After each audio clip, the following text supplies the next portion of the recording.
So just a very quick introduction to what I'm going to be talking about. Hopefully the words there aren't scaring people. They scare me sometimes, but what I'm hoping to do with this is to give not something too precise and too kind of mechanistic. It's not about this is the truth. It's more about giving an impressionistic general sense of some issues that might come up, not in every situation with every kind of development issue, but in general. And also to look a little bit into the kind of moving parts behind how some of these things might arise. I do have quite a lot, and I think we need to keep short on time, so I'll probably only speak about a couple of the very core issues in each slide. So the first thing that I want to look at is this idea of an answer to the question, what is development? And ordinarily, when you're asked that kind of a question, you provide a definition and you provide a sense of what that is. And if you've been paying attention, which I'm sure most of you have, to issues and debates around development, there isn't really a clear answer to a Wittgensteinian approach to understanding this, which is basically to say, stop looking for the kind of the real world referent of any particular term, and more look towards how that term is used in the language. So that for me is kind of my starting point. There are a number of other issues there which I think are quite interesting, but that for me is the biggest issue. Second to that is to look at ways in which development, or rather to look at ways in which development, the term might be confused, and to try and clarify some of those confusions. The second thing is then to look at how development has actually been used over the history. And I definitely don't have time right now to give a full history of where development came from, but a couple of the really important parts of that are that, firstly, it has changed over the years. So you've got kind of this focus on economic development, then you've got development with a human face, sustainable development, you've got human development, and these things are supposed to be kind of similar, but also quite different, and a new paradigm, sort of almost once a decade. Secondly, there's the centrality throughout all of this of economic growth, and the various other issues are either kind of tacked on, or economic growth is still seen as, one of the three big parts of it. Thirdly, that those in the position of being developed already tend to be, historically speaking, the colonizer, or the so-called first world, the West, the global North, and so on. And it is through kind of external assistance and interventions that development takes place.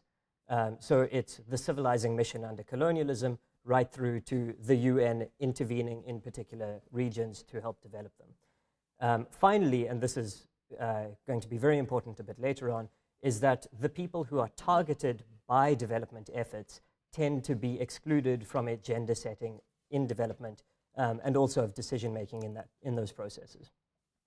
So now we need to ask, well, why do these things arise? And the sort of simple answer is power.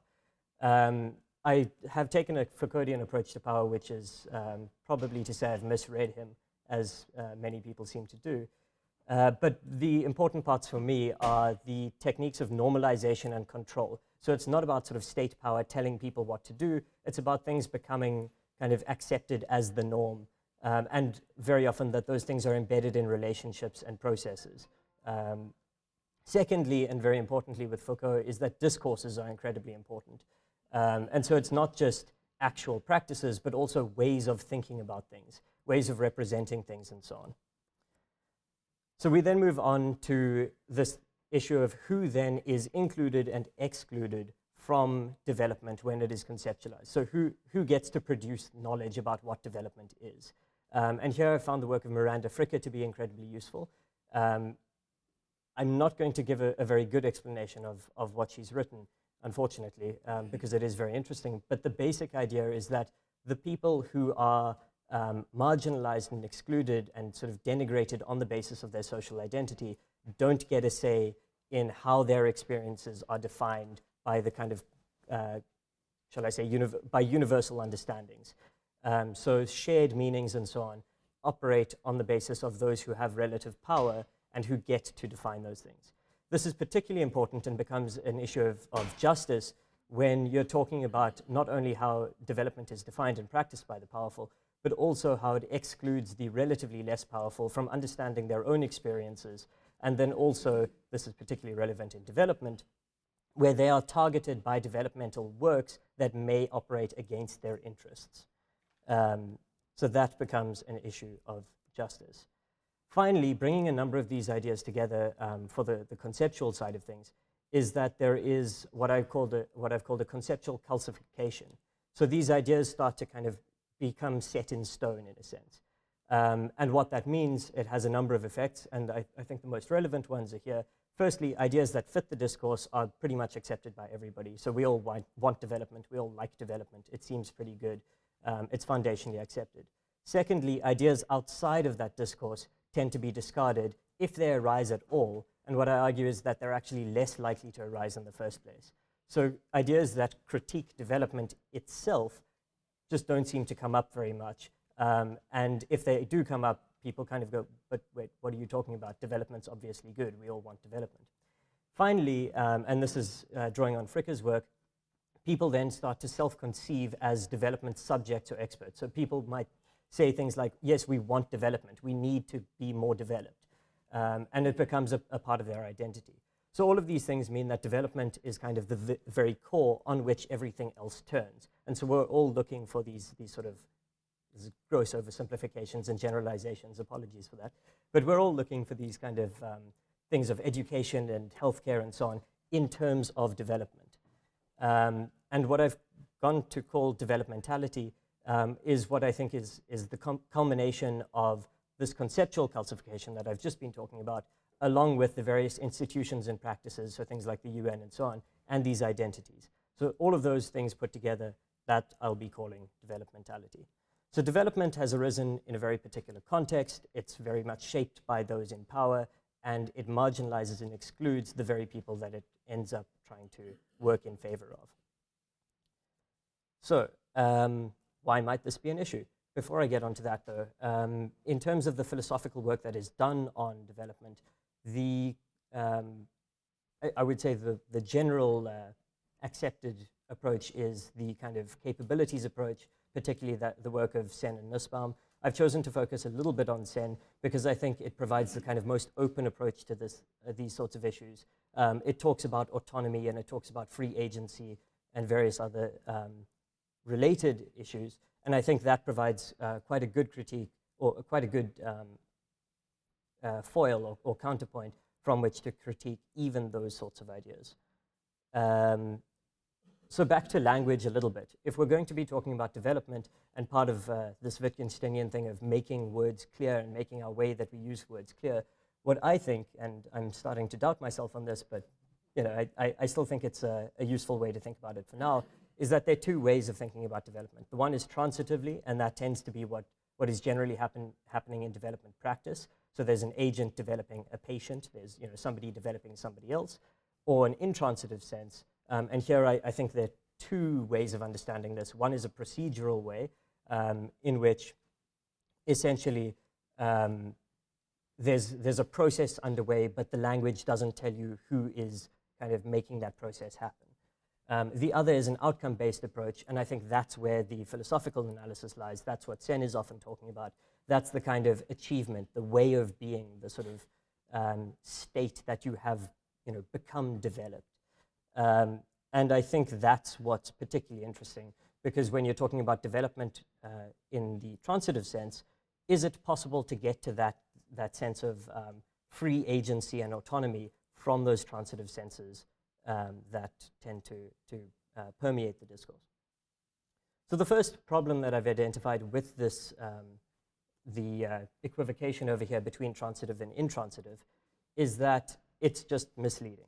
So particularly because of all of these institutions and the way they function and all of the discourse around it, that we very often kind of mix these things up. And at one level, that doesn't seem like a big problem, but this, as I'm going to talk about, has practical implications. So we end up focusing on the means of development and the processes by which people try to develop places, as if that's what development is. And again, it's difficult to think outside of this because this is what is seen so often in development practice. Second problem with the conflation is that a lot of the transitive development stuff is very paternalistic, which seems at odds with the kind of developed end state where we want people to be free and autonomous beings. And that, I would argue, is very much a function of its colonial roots. and the sort of old habits die hard issue. So you've got a lot of the transitive development practices that kind of do look like the civilizing mission, even in present day. The question then is there maybe an instrumental justification? Hypothetically speaking, if we're really trying to be kind of nice to development approaches, is there a way that we can say, okay, we'll use this paternalistic approach to get to those ends that we actually want, the autonomy and the freedom, the developed end state? And this is where the third argument comes in, and this is where I say, well, no, in very significant ways, that's not possible, that these things are actually self-defeating, that the transitive and intransitive senses kind of are just incompatible. And the first part of that argument is that there's going to be some distance between whatever theories of development you come up with and whatever actual development practices exist. So, the UN doesn't always operate according to pure theory. This is not a particularly contentious point, I don't think. The second part of that, though, is that in particular instances, there are things that you might want out of development, which you can't actually get through transitive senses of development. And here I draw on the work of Alistair McIntyre and talking about internal goods. And for him, these are kind of goods that can only come out of sort of shared communities practices. They can't be imposed on a community. They have to be derived from within the community itself. And so any kind of transitive intervention into that would automatically undermine those kinds of internal goods. One very important way to think about this, very briefly, is if you think about how you would like people to treat one another as being reflective of a good society. You want people to respect each other. You want people to not hold, for instance, racist beliefs, various other things. Those things can't directly come about, and I would say necessarily aren't to do with interventions. Those things come about by people reconsidering how they wish to treat other people. And there may be other determinants to it, but I think there's a fundamental decoupling there. So no intervention effort is going to be able to secure those things. Thirdly, and this kind of draws on everything I've said up till now, because there's this kind of developmentality thing that exists, and because development is just this obvious paradigm that we all seem to want, that the critiques to it are only internal, nobody questions development itself, challenges are preempted because the very people who might say, oh, hang on, I don't like this version of development, are excluded from the meaning making, from the knowledge production as to what development actually is. That there's no incentive to change these kinds of development. And there are adjustments to the development paradigm, but fundamentally the thing kind of moves on as the juggernaut that it is. And the key problem with this is that the very idea of having transitive development and this sort of muddle that we have between the concepts means that you're always going to have the development expert, the person doing the development or the group doing the development, and the sort of the patient, the one that has some kind of lack, the one that needs to be improved. This is then open to a number of very practical things, abuse, manipulation, and so on. And I think these practical things shouldn't be disregarded in the conceptual analysis, because particularly in highly unequal societies, and particularly against the backdrop of huge inequalities, those things are more and more likely to happen. And so in, for instance, for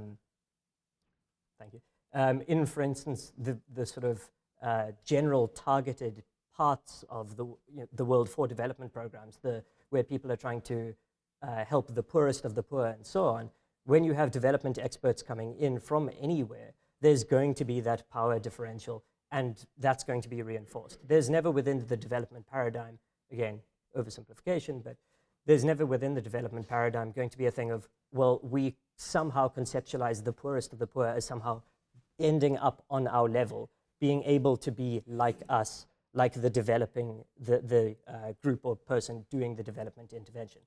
They aren't going to be like the expert. And so what all of these things mean is that the means of development, the sort of transitive approaches that are taken, end up undermining the ends that might be desirable. And I would argue that it couldn't be otherwise, but I can't go into that right now. So the very last little bit of this is just to say the concept is unclear, and I think there are good reasons that it is unclear, in part because it is historically problematic, and because of the kinds of power relations that do exist, even outside of the development paradigm, in sort of, if you just look at the world and geopolitics in general, because of those power relations, because of the epistemic marginalization and injustices that I mentioned, you get to this point of kind of hegemonic developmentality, where that is just what development's going to be about. And because of that, even when you have these kind of optimistic end state goals, because of the kind of muddle with the language, the transitive, the intransitive kind of ways of describing development, you end up with these epistemic mistakes, with this paternalistic theory in practice, and with the potential for self-defeating development efforts.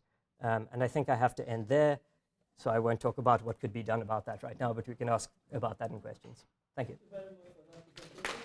I'm a cultural anthropologist, and actually my research has heretofore been on Senegalese transnational migration, but what I'm about to talk to you about represents my second project, and it grew out of my years working in international development in Dakar, and my years of research in Dakar on this other project, and being thrown into the path of international development practitioners and people connected to them in those years. So in this paper, what I want to do is lay out an argument for the study of the relationships between aid workers or development workers, international development workers, and their domestic house staff. And the context that I'm studying this in is Senegal in West Africa, but I think there are obvious implications for lots of other contexts where this happens in the developing world. So I want to start with a couple of vignettes, both of them true. So Sabrina has been working for USAID, the US Agency for International Development, for 3 years, having passed the rigorous entrance exam after a master's in international affairs and 2 years in the Peace Corps in Central Europe. She'll be in Senegal for a 2-year stay, working with the Senegalese government to support small-scale agricultural programs in the country, after which she will move to another post in another country, perhaps on another continent.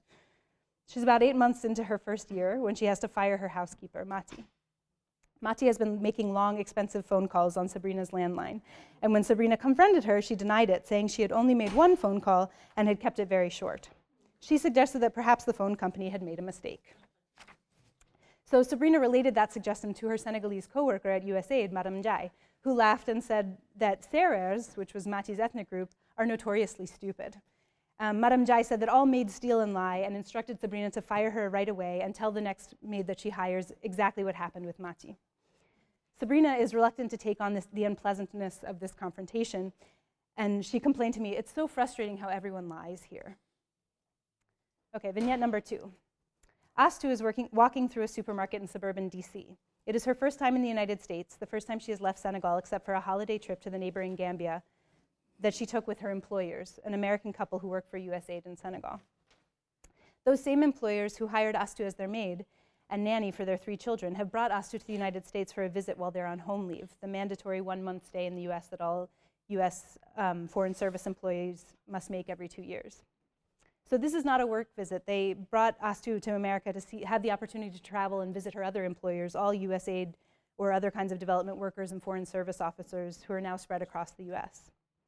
So on her second day in the country, her boss brought Astu to the large suburban supermarket, thinking it might be fun for her. I thought she'd be amazed by how big it was and how many choices for everything there were. But she was very nonplussed. She just looked around and said things like, "I prefer the Betty Crocker brownie mix to the Duncan Hines. It's much more moist." So after over a dozen years of cleaning and cooking for American employees in Senegal, many of whom have the bulk of their groceries shipped to them from the United States, watched American television on satellite or more recently streaming, have imported washer dryers and vacuum cleaners, and had their furniture and housewares also packed up and moved by the US government to join them, Astu is an expert in even the most mundane aspects of American domestic life. There were many aspects of life in America that surprised her or intrigued her, like fresh peaches, yard sales, homelessness, but the inside of the American home was already an utterly familiar space. So in recent years, social scientists have begun to fill a troubling silence in the study of international development. Though for decades, political scientists, economists, historians, and anthropologists had studied the implementation of development programs in developing nations, measuring outcomes and analyzing efficiency, little to no research had been done regarding the production of development knowledge. How is expertise formed among development professionals? What aspects of local knowledge get employed or disregarded? And at what level? How do the micropolitics of organizational disputes and personal interactions influence development policy and its applications?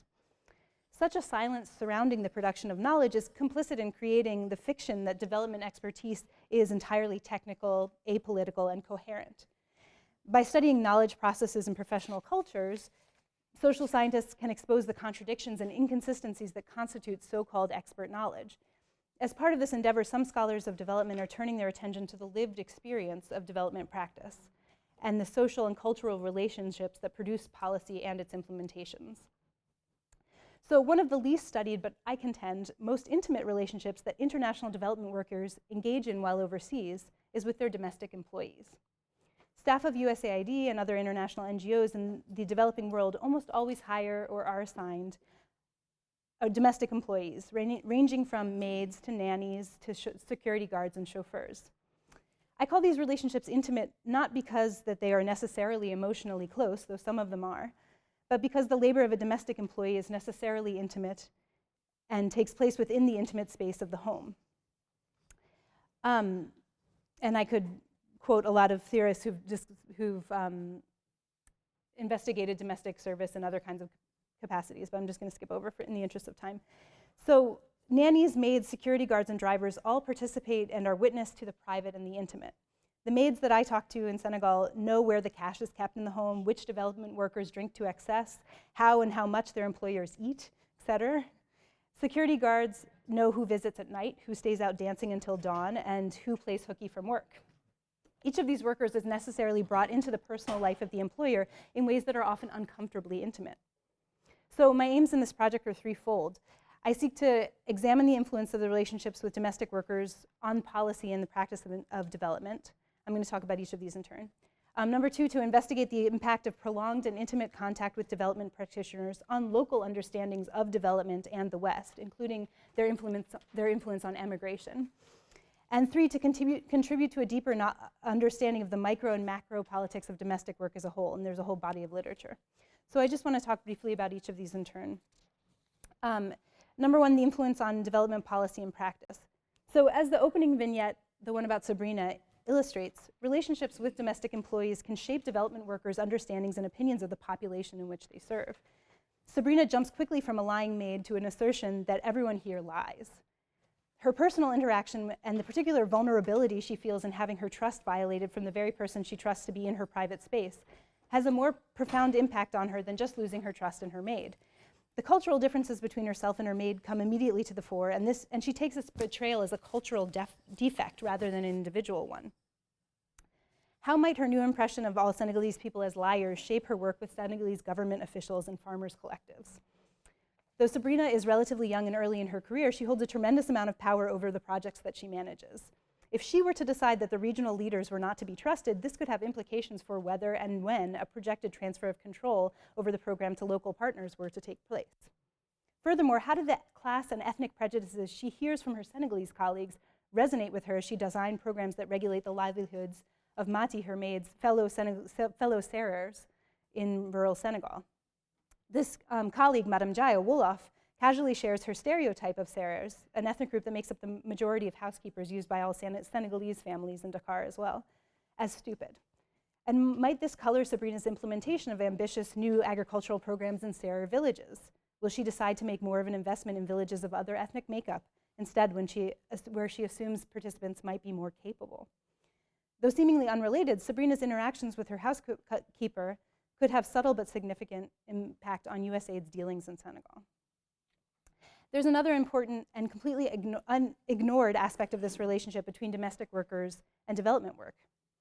Aid workers like Sabrina usually arrive in country with little to no knowledge about the culture that they are working in. Though they have received multiple trainings, they are usually about the bureaucratic processes that make up their organization, or about broad development concepts like empowerment and conflict management. Apart from language training and an embassy safety orientation, very few workers come equipped with any insight into the society they are working in at all. Foreign aid workers in developing countries rely heavily on household staff for their local knowledge, asking them to serve as daily advisors in negotiations with neighbors or vendors, explaining phrases in the local language, or for logistical information about daily life in country. Domestic staff become the de facto cultural consultants, explaining questions of custom, ideology, and philosophy in their society. What perspectives are workers getting from their domestic staff? What inaccuracies or biases get transmitted to development workers, consciously or unconsciously? If, as David Moss insists, that policy ideas are never free from social context, the kinds of interactions that foreign development workers have with their local house staff and the larger context of those interactions should be taken seriously as part of the formation of their local expertise. Development professionals frequently go to their house staff to ask more complicated questions about local culture, custom, and religion. Why do all Alpular women have those little scars by their eyes? And the questions that and the answers that they get contribute to their understanding about the people they are in country to serve in ways that are yet unexplored in literature on development. It's my hope that this project will begin this conversation about the intersection of domestic work and international development. So the second part that I wanted to talk about was local understandings of development and the West. 5 minutes more, okay.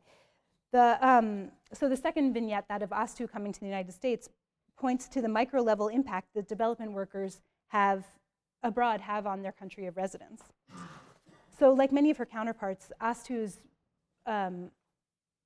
understanding has been profoundly shaped by her experience working with American families in a way that goes unacknowledged and unstudied in analysis of the impact of development programs, right? So what effect does the development workers and their presence in these countries, usually living in pretty affluent neighborhoods, having access to resources that people around them don't have,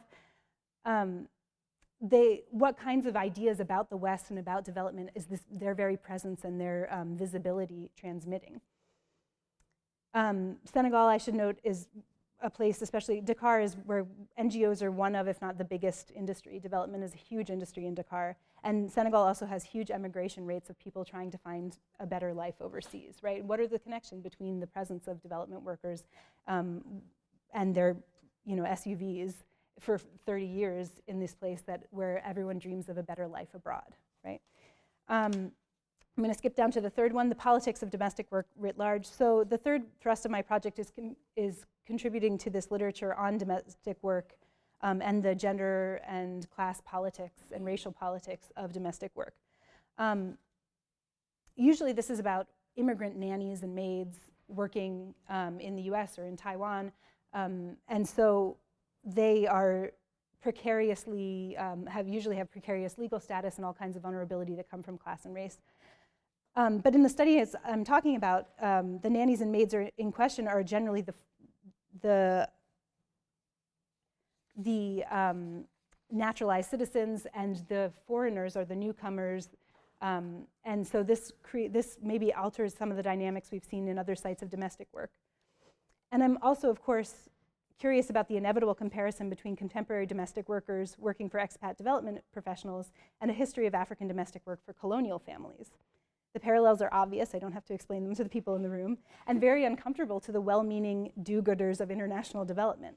So this creates a great deal of tension for the American professionals, and maybe perhaps more so than professionals from other countries, that most of whom are from a middle-class background, who have not had much experience with hired help in their lives in the US. The racial, class, and national differences are not imperceptible to the employers nor employees, and they're often a source of much discomfort.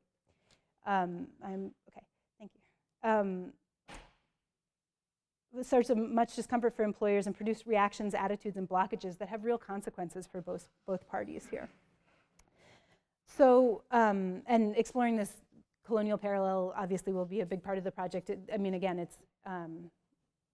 these are often the very same neighborhoods where colonial officials lived and the same villas that international development professionals now live in. So again, these are not parallels that go unnoticed. To conclude, it's my hope that this project brings light to these often invisible players in international development.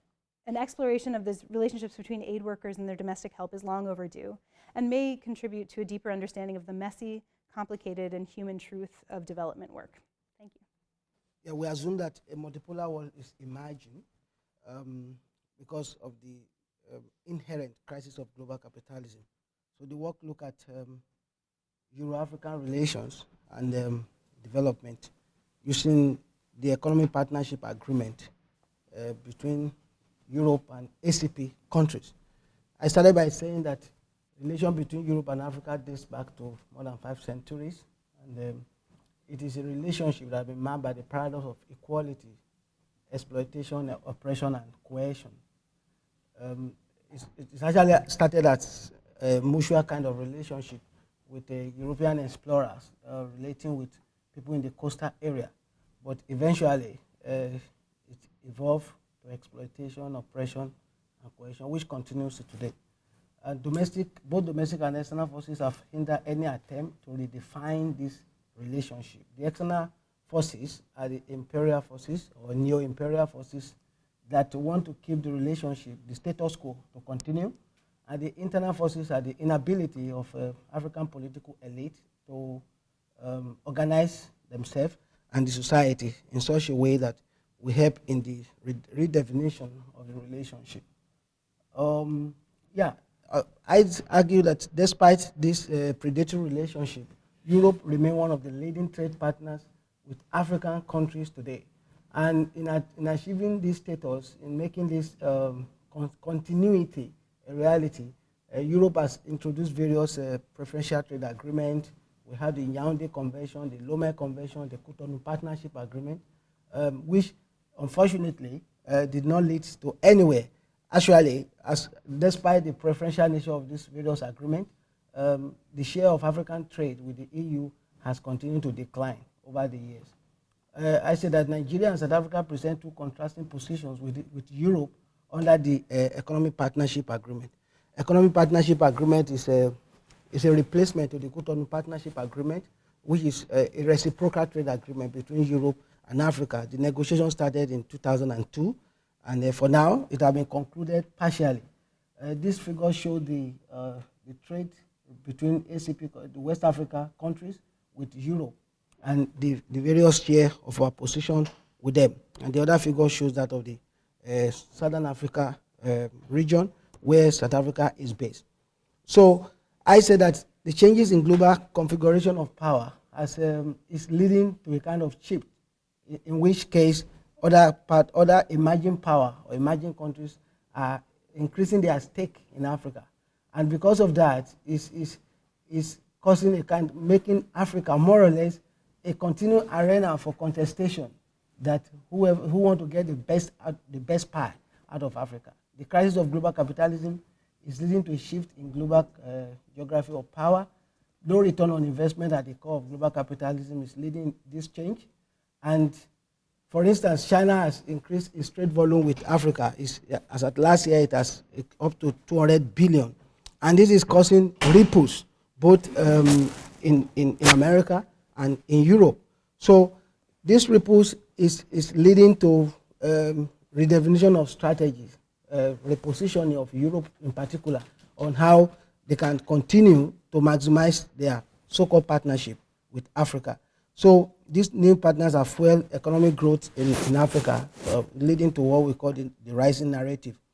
But the various strategies that the EU has adopted, such as the summit of 2000, that of 2007, European Neighborhood Policy, and the EU-African Summit in 2010 and 2014, they are geared toward maintaining what I call the hegemony of European power in Africa.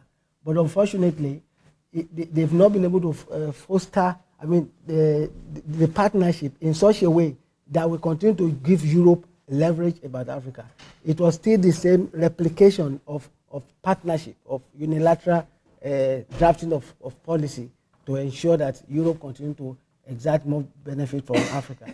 And part of the misdirection is the replacement of non-reciprocal trade relationship to a reciprocal trade relationship, which is more or less establishing neoliberal development practices that Europe feel that is what Africa needs to develop.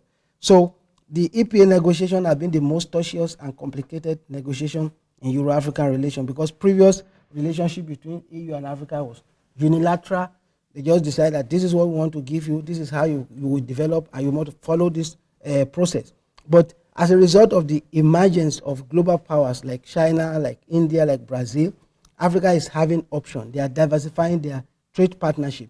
And as a result of that, they have leverage to be able to discuss more with Europe. And that's why the negotiation has continued. I'm thinking that, can I get this? Okay, the figure is not coming out. So the agreement is concluded partially, like I did mention, and in South Africa and in Nigeria, it took different dimension, because while Nigeria joined the negotiation at the beginning, since 2002, South Africa only joined in 2006, and of course, Nigeria's position has been described as a resistant, hindrances to the conclusion of the Economic Partnership Agreement. The former Trade Commissioner for European Union, Peter Madsen, actually described Nigeria as an elephant sitting in the way of the conclusion of the Economic Partnership Agreement. And of course, I think it's a good compliment, because if we sign the Economic Partnership Agreement, it's going to destroy any possible industrialization that Nigeria is aiming to achieve. South Africa in the EPA, I've mentioned that before. South Africa's relation with the EU has been governed by the Trade and Development Cooperation Agreement since 1999, and it was informed by South Africa's position as a middle-income country. South Africa joined the EPA in 2006 to preserve its national interest and keep SACCO's integration. Due to the diversified nature of the economy, South Africa is regarded as an auto manufacturing country. South Africa was able to negotiate with great bargaining power with the EU, and this paid off in terms of import and export with the EU under the EPA. Although only 6 of the 50 member SADC countries has initialized the EPA as at July 15, 2014, it helped to keep the SACCO, the South African Customs Union, in place. Nigeria's position, like I mentioned before, is different from EU, from the position that South Africa has taken. Nigeria's position in ECOWAS spoiled her interest in the EPA, because if we didn't participate effectively, I'm Nigerian, but I'm an African. If we didn't participate effectively in the EU negotiation, in the EPA negotiation, there's the possibility that countries will just import everything through Ghana, through Cote d'Ivoire, and they bring to Nigeria, thereby destroying the industrial capacity of the country. So we participated actively in the negotiation. So, and I just mentioned that Nigeria prevented the EU hard-nosed agenda of full liberalization before development. This was a very contentious issue. I had the privilege of participating in the negotiation that EU wanted West African countries, or all the African countries, to liberalize. I mean, by liberalization, we mean removal of tariff and non-tariff barrier to allow imports to get into Africa. But a country like Nigeria, and of course, because of the high oil prices, we had this capacity, financial capacity, to leverage and to discuss and to say, no, you cannot liberalize the trade regime, because most countries in Africa actually depend on revenue from tariff to balance their budget. So when EU is insisting that we should remove this and that we'll be able to export to the EU, the question we asked was, what are we going to export other than raw material? And so it was a very contentious issue, and it continues to now. The 25% concession on infant industry protection faces challenges, and that's what I mentioned before, that yes, EU has granted that we can export 75%, we can export 100% of our product, but the supply side constraint that most African countries face is an issue. The market is there, but the EU also has a way of imposing various non-tariff barrier in form of standard, in form of phytosanitary standard, as a way of keeping those products at bay. So Nigeria was able to resist this over a long time. Unlike South Africa, Nigeria's economy is largely monocultural, and that's a point of difference, that while South Africa's economy is more or less diversified, that they can take advantage of the market opportunities that the EPA provides. It's the same cannot be said about Nigeria. And Nigeria may also be at the receiving end of the common external tariff in ECOWAS, but this can be managed. One of the outcome of the EPA negotiation is the common external tariff that ECOWAS countries are made to adopt. Of course, it's still in the process, but that's one of the outcome of the of the EPA negotiation. So Nigeria managed to keep the 15 ECOWAS countries in the EPA negotiations, whereas South Africa was not able to do that because only 6 countries out of the 14 countries in the SADC region were able to conclude the negotiation with EPA, what we call the SADC EPA. So in conclusion, I mentioned that Euro-Africa relation is facing the biggest threat since colonial times because of the other multiple partners that are interested in Africa. And I think it's a good thing for Africa. But of course, I did mention in the paper that I presented on China-Africa last week that China also, or Brazil or India, they are not in Africa for tea party. They are here to maximize their interests. And if we don't have a strategy of engagement, it might even be worse than Euro-African relation. So African countries must develop strategies to engage both old and new partners in order to gain maximum benefit from the relation. So pending issues of EPAs, it has been initialized, but it has not been implemented. So pending issues in the EPA should be clearly, strategically, and diplomatically sorted out before full implementation begins, so that we'll be able to derive maximum benefit from the relationship. Thank you. I now have about 10 minutes to talk about development discourse in Tanzania, but I also have to use this opportunity to convince my mother, who came out, that the 5 months I spent last fall in Tanzania were not just some extended vacation. But before I do go into my presentation, I would like to take time out to actually recognize the 147 people that were killed in Kenya, 142 of which were students. I know this entire weekend, much of what is being presented is very important, but is very self-congratulatory. And as seasoned scholars and as an aspiring scholar, I have to recognize that we're part of a much larger community.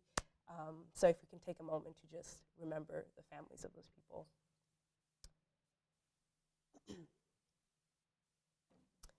Thank you very much for sharing that with me. So today I'll be walking through claims of social capital in Tanzanian development discourse, briefly explaining what social capital is, who are some of its most prominent proponents, and looking at the less common arguments, perspectives on social capital, and assessing their implication on Tanzania's objectives for social transformation, and assessing the rhetoric, specifically assessing the rhetoric in their Arusha declarations of 1967, and how they can add weight to the development vision of Tanzania right now.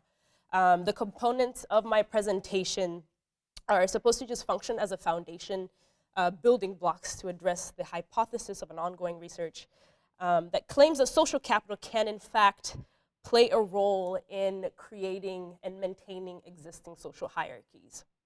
So first of all, what is social capital? Social capital is defined as local forms of association that express trust and norms of reciprocity. The theory goes that if people engage in networks and forms of associational life, they develop common values and beliefs that this particular scholar by the name of Robert Putnam calls a moral resource.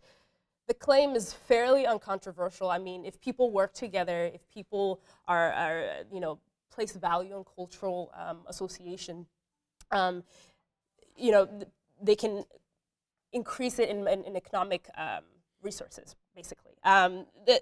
The theory has made its round in academic spheres, but however, it isn't until the early 2000s, where you see it making circles in governments, it coming up in governments and international organizations, major international organizations.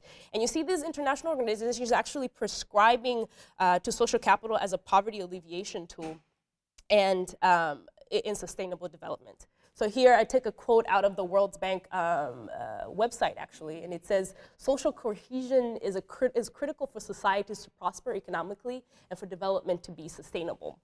There was actually a research done by this lady, her name is Deepa Narayan, in Tanzania in 1997, where she actually was looking at how people, at social capital in different villages in Tanzania. And so the potential of the theory lies in its recognition of social facets of economic growth, claiming that social networks and associational life are resources for propelling development from the bottom up. These claims are in contrast to the less contemporary basic needs or welfare approach to poverty alleviation.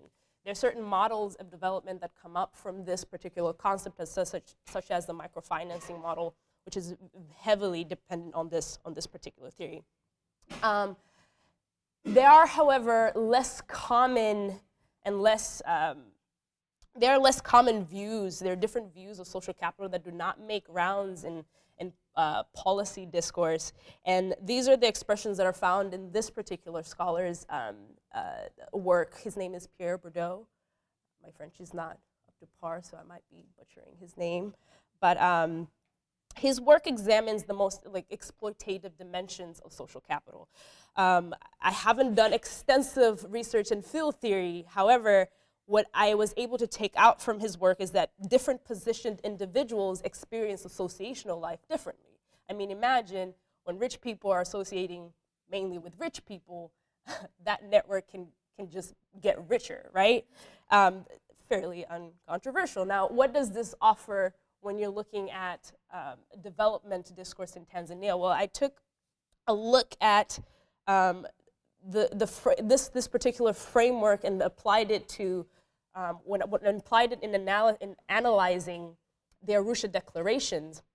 So, development in Tanzania's how social capital developed in Tanzania's objectives for social economic transformation. We see that the rhetoric of unity and solidarity that is being prescribed in the Arusha Declaration implies this collective resistance to the common oppression. And there's an exaltation of the people. However, what it ended up being was just a systematic disempowering of the civil society. So what the Arusha Declaration ended up doing was taking away some of the local forms of governance that were already in place. So taking away the chiefdoms or the cooperatives. There's actually a quote that I will be reading here from Rugumamu's book, Lethal Aid. Can you please just show it up for the audience to see? And it says, in 1972, the state abolished local governments and extended its control to local levels through the Decentralization Act of that year. In addition, the state extensively intervened in the cooperative on a massive forcible villagization of the peasants and introduced an elaborate village government structure to run them.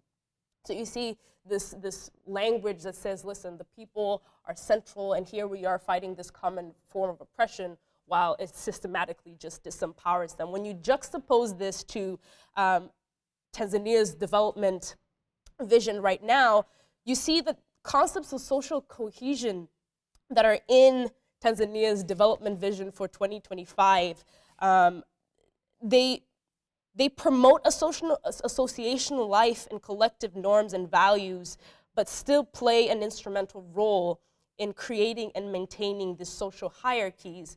And one form that you can actually analyze this is within the wealth gap. And now this is not zoomed in at all, but what we were able to see is that this language places so much emphasis on a healthy financial system rather than the welfare of the population.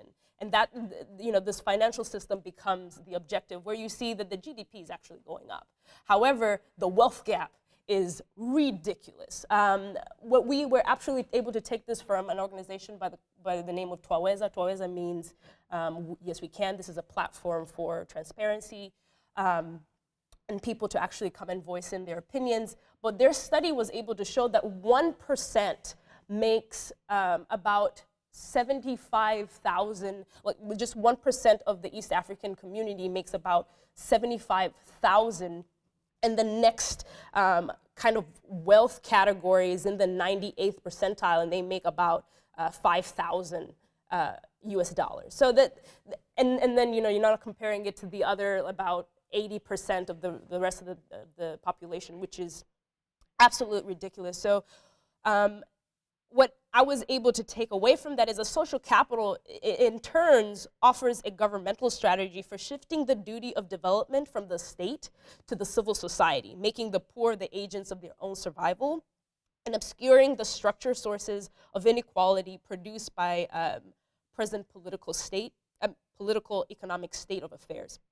So to close, I will just give a quote by Catherine Rankin, who makes a really fantastic study of this in Nepal, where she was looking specifically at microfinancing and social capital.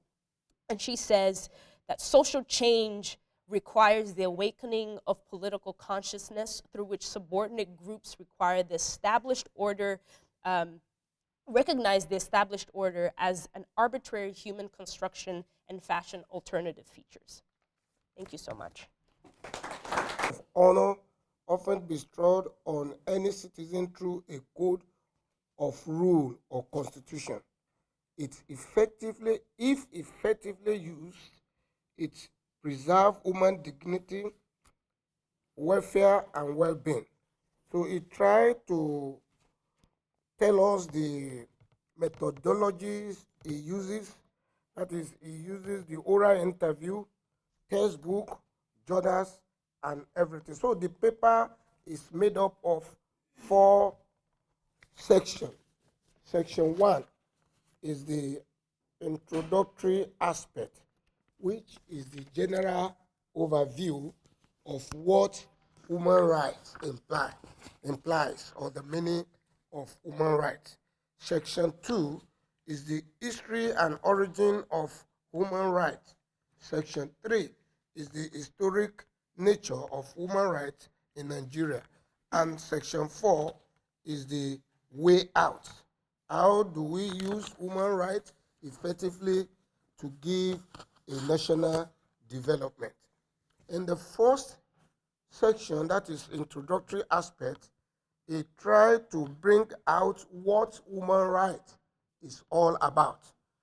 And I quote him, human right is well-being of an individual, freedom of an individual, autonomy of an individual, and etc., etc. He gives this definition as a working definition. But another aspect in this introductory aspect is that we tried to bring out that in Nigeria, we knew all these definitions very well, but it termed is as a lip services, that we don't observe it.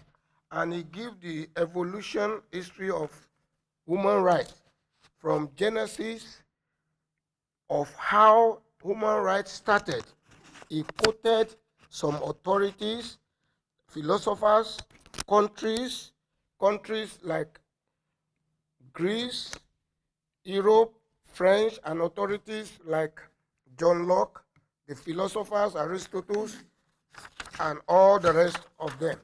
So he tried to highlight the origin, the beginning of the human right, and he traced this origin to how we Nigeria will try to imbibe the culture of human right, and even we put it into our constitution in Nigeria. Another section is the historical nature of human rights in Nigeria. He analyzed the pitfall that when we are considering this issue of human rights, we forgot to look our cultural aspect, especially the way our obas or the way our chiefs they live. He gave us an adage that the adage of Alaafin of Oyo, that the king don't normally suck blood, but it's a thing of pride. When a king can just say, go and kill this man, and they will kill him.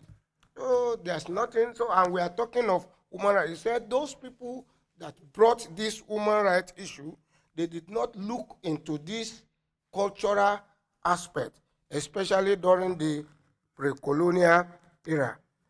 And another pitfall of the human rights in Nigeria is that we are insincere, especially our government. The government are insincere by covering thieves, by the issue of Boko Haram insurgents, and many, many other things, that those people that supposed to put human rights into a good perspective, they decided to just look at it and let it go the way it should be. And he gives recommendations, he gives examples of issues in the newspaper, the JTF issues. EFCC issues, that we will just talk. And even he made mention of some governor of Nigeria, that nothing is heard of it. And we say human rights, human rights, human rights. And he tried to give the way out, that if we want to use the human right as a means of developing our nation, there are things we should note and we should do. The first one is fairness to all by the government. He expatiates on this, that the government should be fair to everybody. He said even in Nigeria, those people who they were caught, they were just the new beginners. The big thieves or big guys, they won't cut them. They will go scot-free. Good quality of leadership is necessary. That is another thing. Another point he raised here is eradication of corruption in every aspect of life of any nation is necessary. That is corruption. And he highlighted that anybody who is poor will do everything. If it's not, if it doesn't have the mind of God, he will do everything to live. Another thing he highlighted is good human right administration should start from the top and to the lower cadre. High standard of living, that the government should improve our standard of living, so that everybody we have the sense that we are together. But he said there is no fairness in sharing the national cake. The national cake is directed to some individual. Provision of social amenities and other things is another thing that he tried to highlight in his paper. In conclusion, the Nigerian post-colonial state has not addressed in any fundamental way the basic needs and aspiration of its timing populate. The availability of both human and material resources does not help matter as a result of high level of human rights violation in Nigeria. So he said the government and the leaders should do something positive to eradicate human rights. Thank you and God bless. Be congratulated. So I guess my question for the table is, when we talk of development, and I think the first paper sort of alluded it, we're thinking of development as from this developing entity to this beneficiary. But maybe if you could comment on sort of how development ends up economically or socially improving the developing entity. Like, for example, in Nairobi, I think of a lot of these, I think as the second paper alluded, a lot of these are 20, 30-year-olds, something-year-olds from the West going to these African countries. And they benefit, I think, a lot career-wise and benefit a lot economically. So I'm wondering if in your research, if you've encountered that, and if give the panelists a chance to respond to that. And then the second, this was kind of more directed at the second paper too, and I'm wondering, there was a great discussion, I think, on sort of how domestic labor shapes sort of ontologies about how Westerners have come to view Africans. But I'm wondering if in your research, if you've done the reverse, and like how do these domestic interactions shape how domestic workers view people from the West.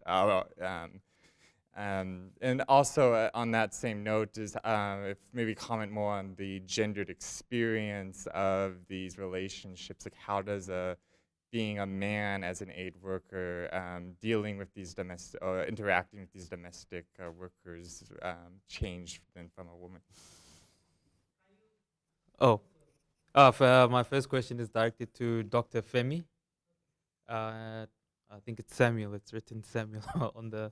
It relates to the issue of.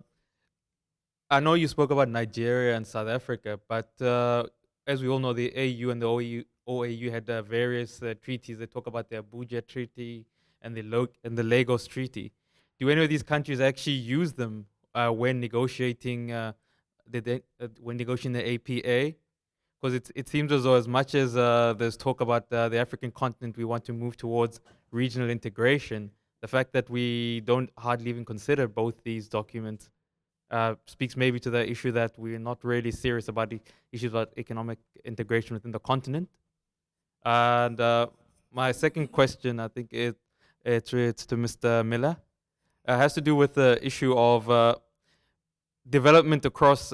Is there a difference between how development happened post-World War for countries in Europe? I talk about the Marshall Plan, and also what happened in Asia.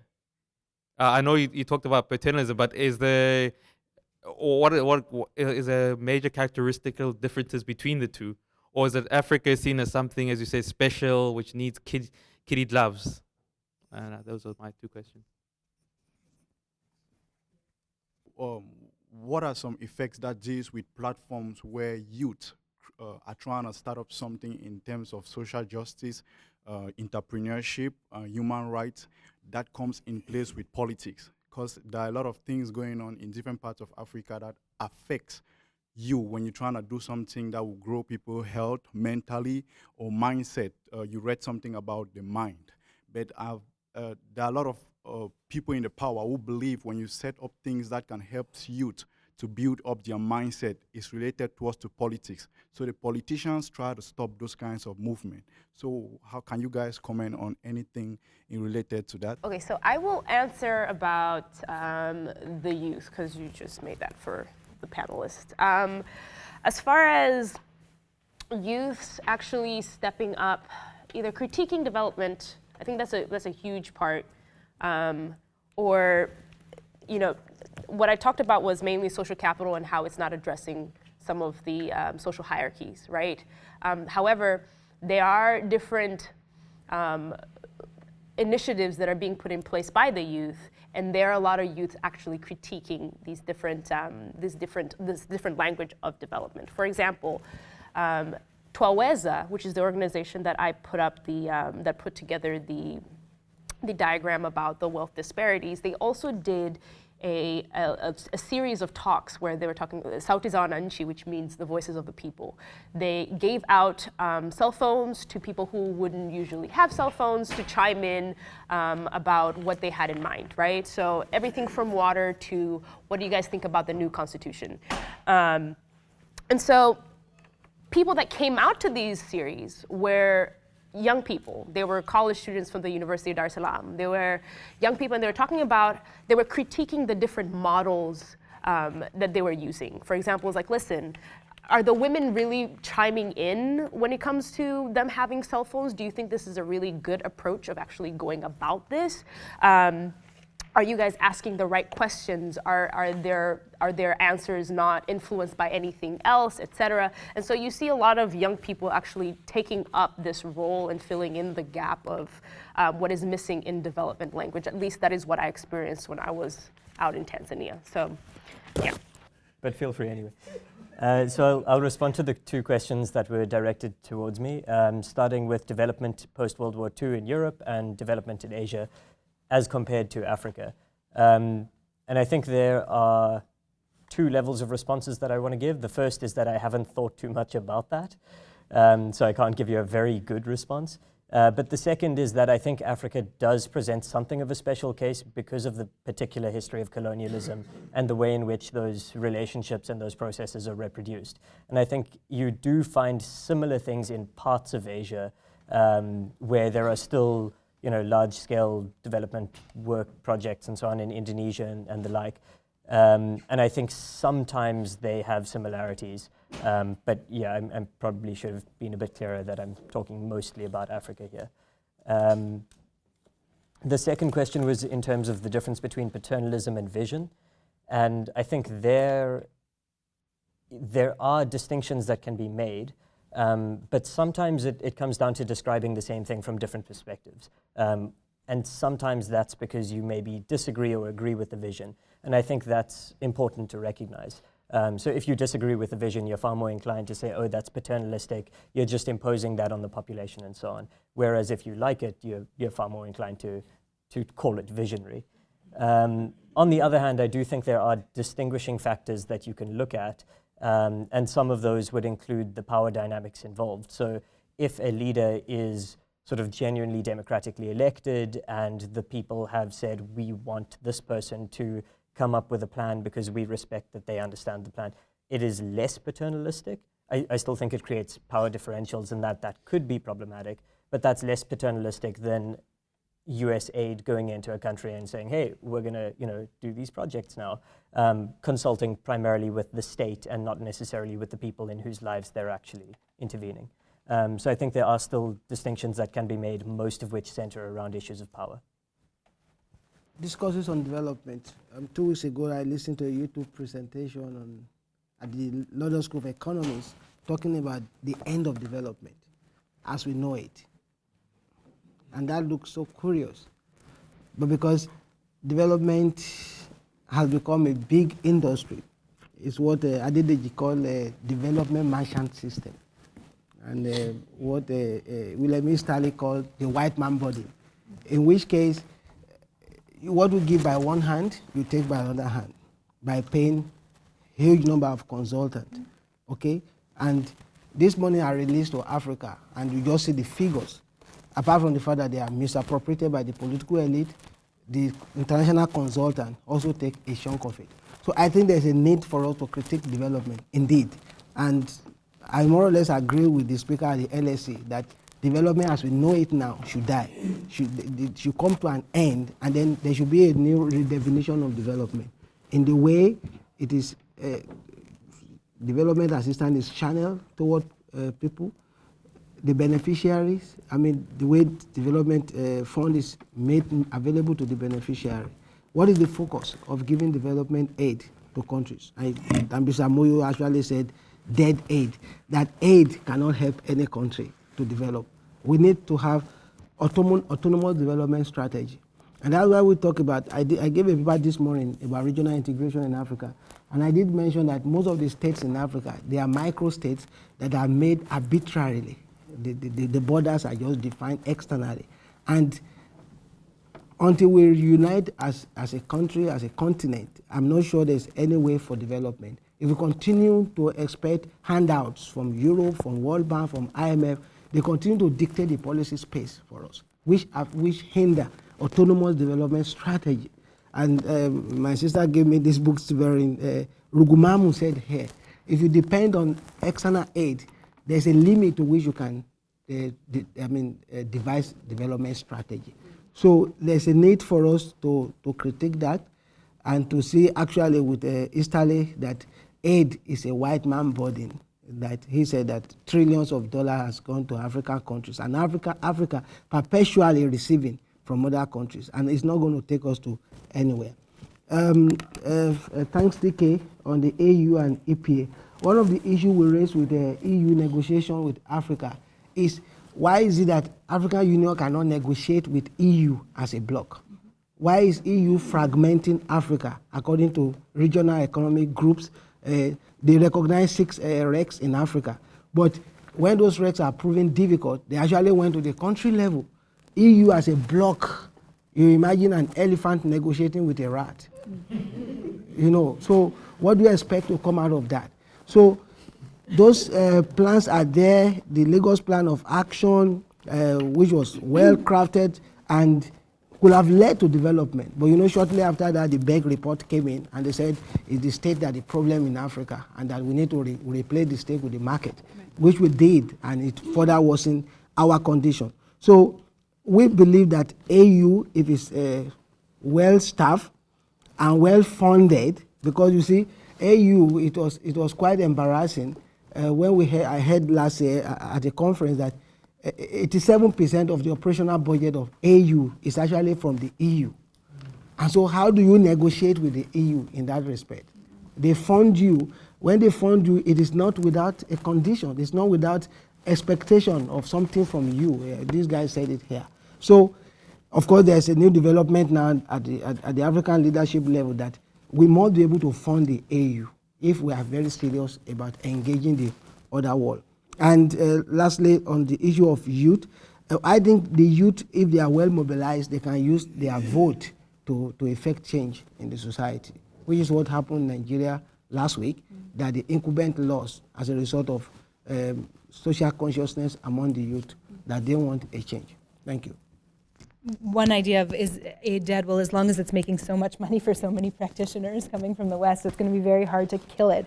It will be reformulated, marketed, perhaps rebranded, but I don't know. I don't know that it's dead as we know it yet. I mean, we'll see. But I think that, this question of the cash cow that it is for young development workers who, for coming from the West, their 20s and 30s, knowing very little about what context they're coming into.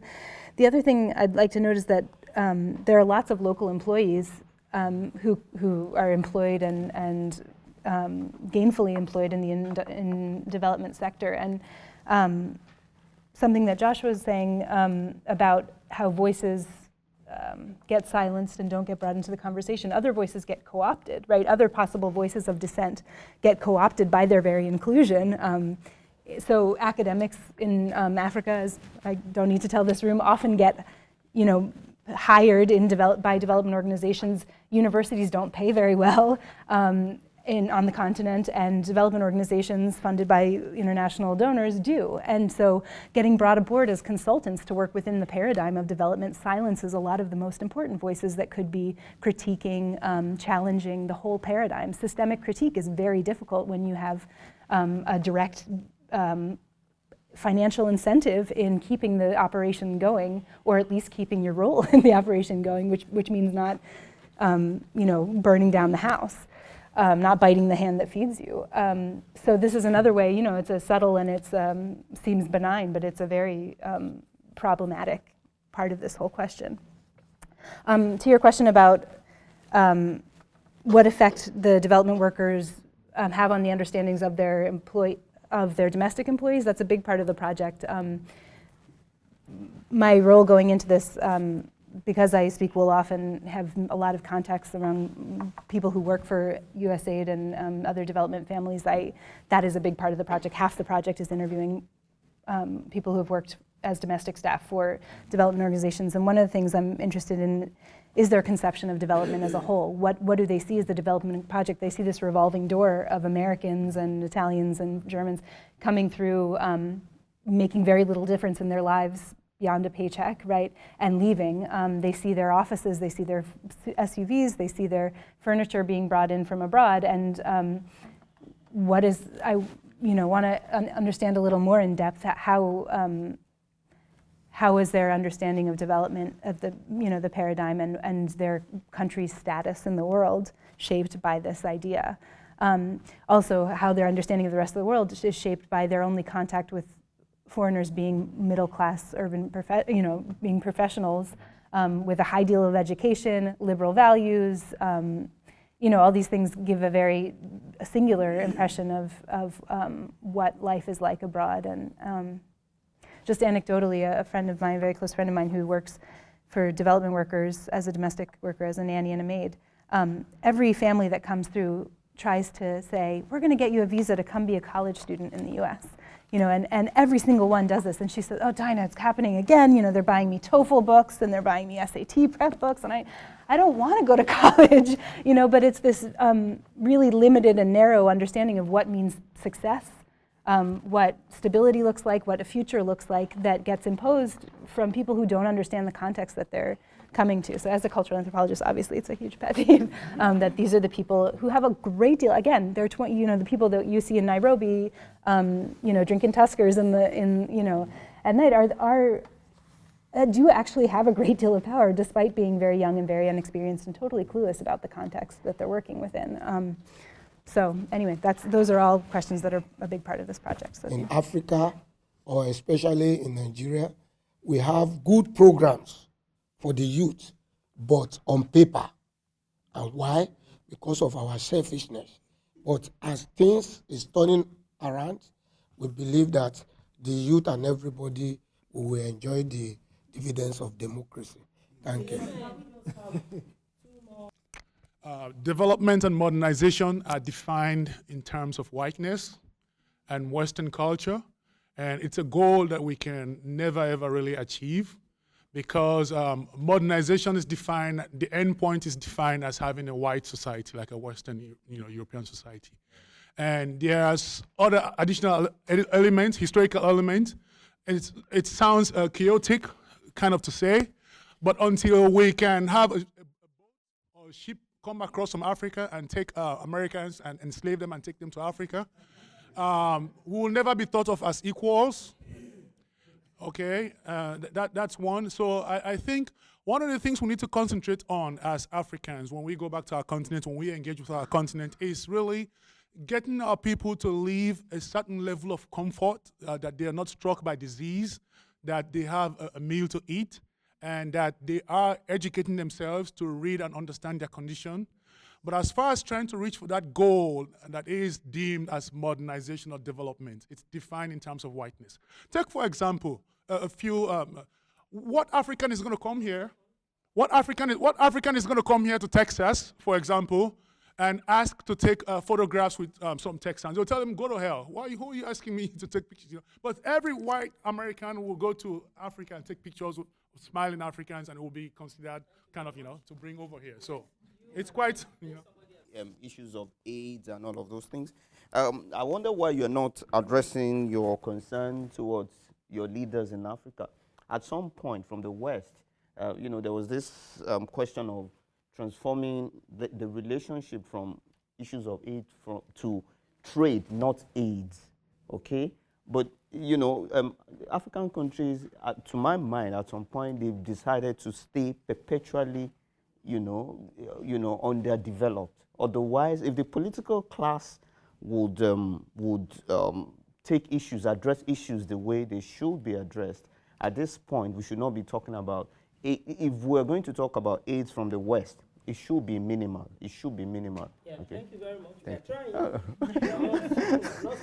A change from the status quo of dependence on aid from the EU, or as you trying to look for an alternative whereby the economies that you have mentioned, that is Nigeria and South Africa, try to overcome the problems of dependence. That is my question. You also have to take into consideration the fact that there's a wide gap between the developed countries and what they have been able to achieve so far, and we who are trying to play a catch-up. In that case, then why is it that it is becoming difficult? Why is it becoming difficult every day to achieve economic integration in the light of this situation?